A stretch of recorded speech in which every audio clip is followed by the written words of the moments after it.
नमस्कार, जोहार। झारखंड का एकमात्र सरकारी न्यूज चैनल क्लीन न्यूज में आपका स्वागत है। समस्या किसान से जुड़ा हो या हो पारा शिक्षकों का मुद्दा, हर खबर पर होगी हमारी पैनी नज़र। सभी खबर सिलेक्टेड और काम की है, तो वीडियो के अंत तक बने रहें। साथ ही आप न्यूज को किस गांव या शहर से देख रहे हैं, हमें कमेंट में ज़रूर बताइए। आज का लाइक हम 100 रखते हैं, उम्मीद है कि आप इसे पूरा करेंगे। और रोजाना पंचायत चुनाव का अपडेट पाने के लिए चैनल को सब्सक्राइब कर बेल आइकन को प्रेस करें। तो चलिए जानते हैं आज का मुख्य समाचार। झारखंड पंचायत चुनाव के तहत महिला मुखिया प्रत्याशी कौन सी हरकत पड़ गई भारी, रद्द हो गया नामांकन। झारखंड पंचायत चुनाव को लेकर गांव मोहल्ले सियासी रंग में रंगे नजर आ रहे हैं। एक तरफ जहां प्रत्याशी नामांकन में जुटे हैं, वहीं वोटर्स के बीच प्रत्याशियों को लेकर चर्चा जोरों पर है। इस बीच पलामू जिले के हुसैनाबाद में मुखिया प्रत्याशी सपना कुमारी ने नामांकन दाखिल किया। इसमें जाति प्रमाण पत्र में गड़बड़ी पाई गई। इसके आलोक में तत्काल प्रभाव से उनका जाति प्रमाण पत्र रद्द कर दिया गया है। इतना ही नहीं, मुखिया प्रत्याशी का नामांकन भी रद्द कर दिया गया है। झारखंड में फिर कहर बरपाएगी लू, 8 जिलों में पड़ेगा असर, यह अलर्ट जारी।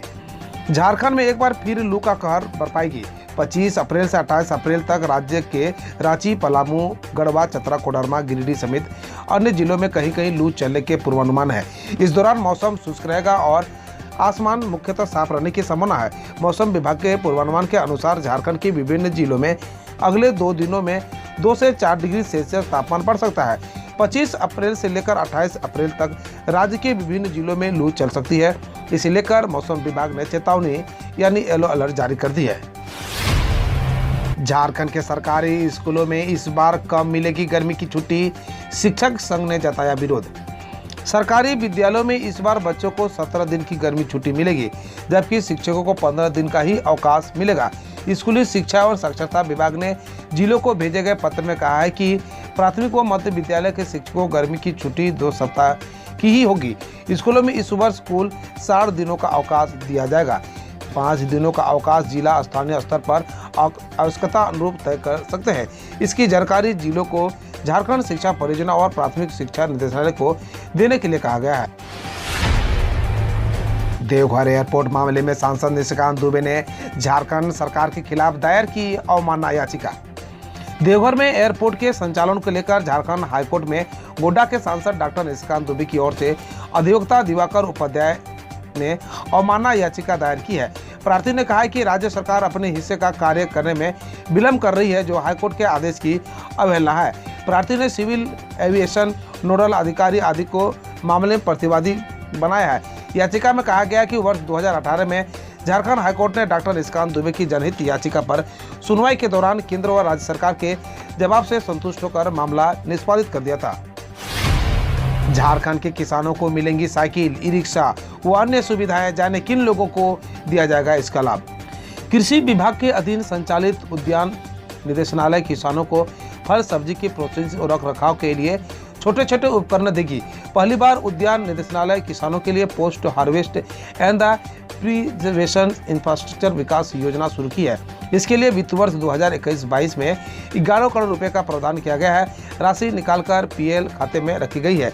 यह योजना चालू वित्तीय वर्ष में चलाई जाएगी। किसानों को साइकिल, ई रिक्शा व छोटे छोटे कोल्ड स्टोरेज भी दिए जाएंगे। इसका लाभ ई नैम से निलंबित किसानों को दिया जाएगा।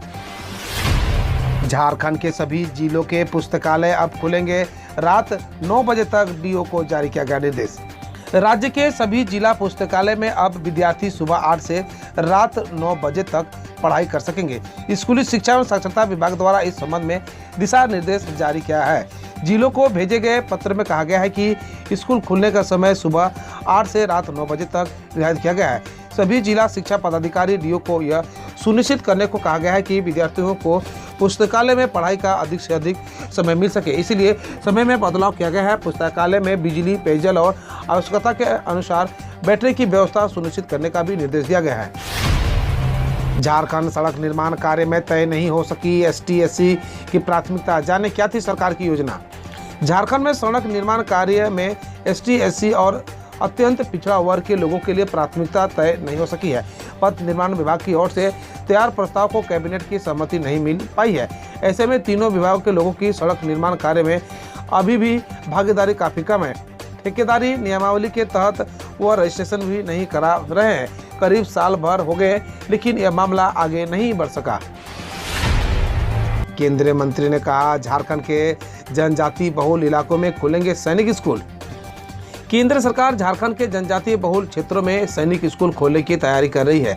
केंद्रीय शिक्षा राज्य मंत्री अन्नपूर्णा देवी ने शनिवार को हजारीबाग के मेरू स्थित बीएसएफ के सहायक प्रशिक्षण केंद्र में यह जानकारी दी। उन्होंने कहा कि शुरुआत से ही छात्रों को सेना के लिए तैयार करने की योजना है। इस दिशा में प्रधानमंत्री नरेंद्र मोदी के नेतृत्व में केंद्र सरकार तेजी से काम कर रही है।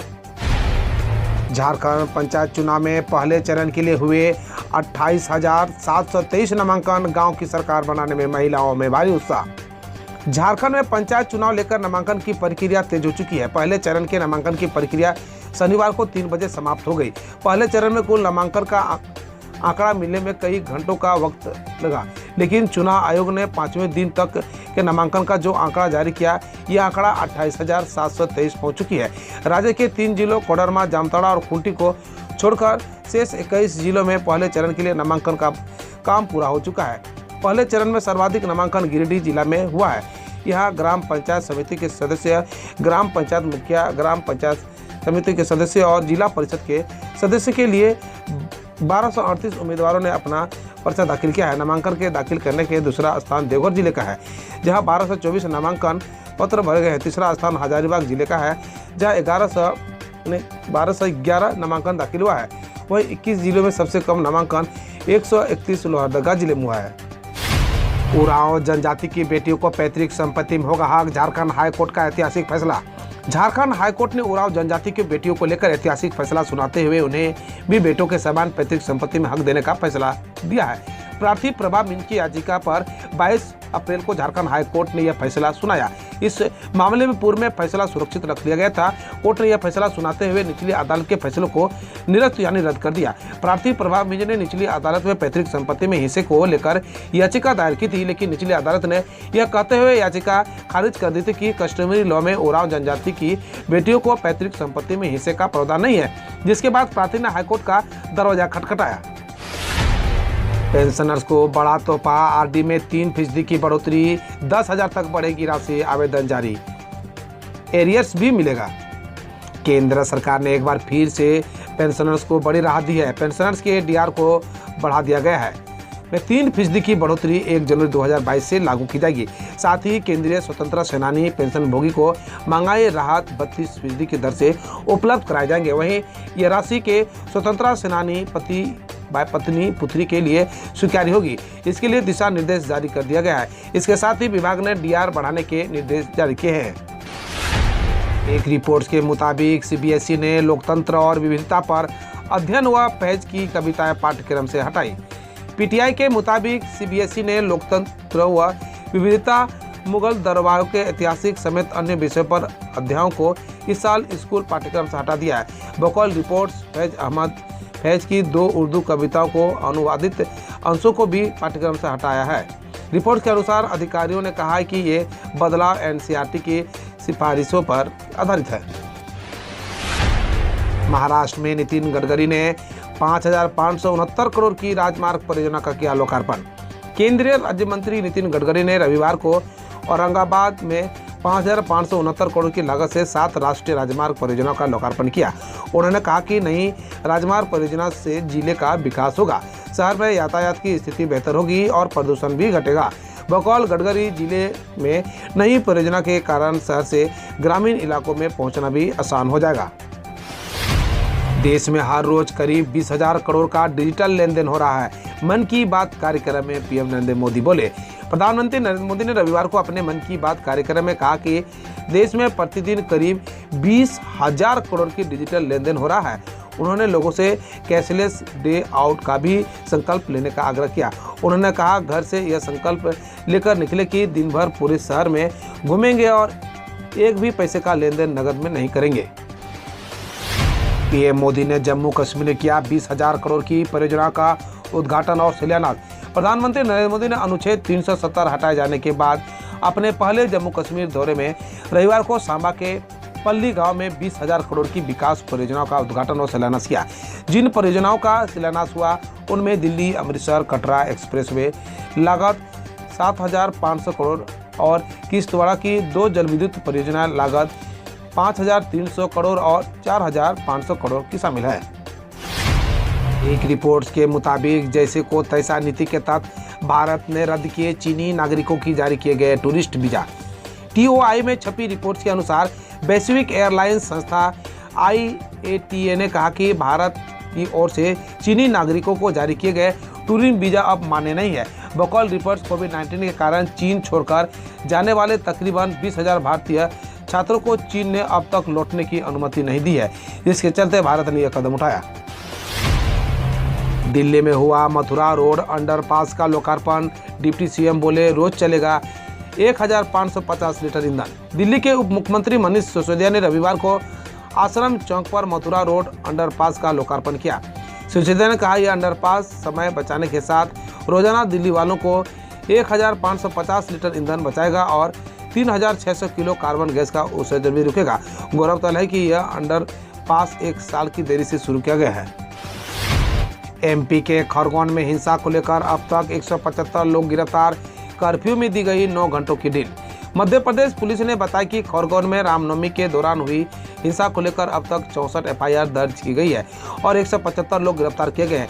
वह स्थानीय प्रशासन ने लगातार दूसरे दिन रविवार को कर्फ्यू में 9 घंटों यानी सुबह 8 बजे से शाम 5 बजे तक की ढील दी, जबकि रात्रि कर्फ्यू जारी रहेगा। जम्मू कश्मीर में आतंकी हमले में शहीद हुए जवान के परिवार को 1 करोड़ और नौकरी देगी MP सरकार। जम्मू कश्मीर में शुक्रवार को CISF की बस पर हुए आतंकी हमले में शहीद हुए जवान शंकर प्रसाद पटेल के परिवार को मध्य प्रदेश सरकार 1 करोड़ का मुआवजा देगी और परिवार के एक सदस्य को सरकारी नौकरी भी मिलेगी। इसके अलावा उपयुक्त स्थान पर शहीद जवान की प्रतिमा स्थापित होगी और किसी संस्थान का नाम उनके नाम पर रखा भी जाएगा। हम रोज ऐसे ही न्यूज लाते रहेंगे, तो यदि आपने अभी तक क्लीन न्यूज को सब्सक्राइब नहीं किया है तो पहले फटाफट सब्सक्राइब कर लें, साथ ही बेल आइकन को दबा दें ताकि कोई अपडेट मिस ना हो।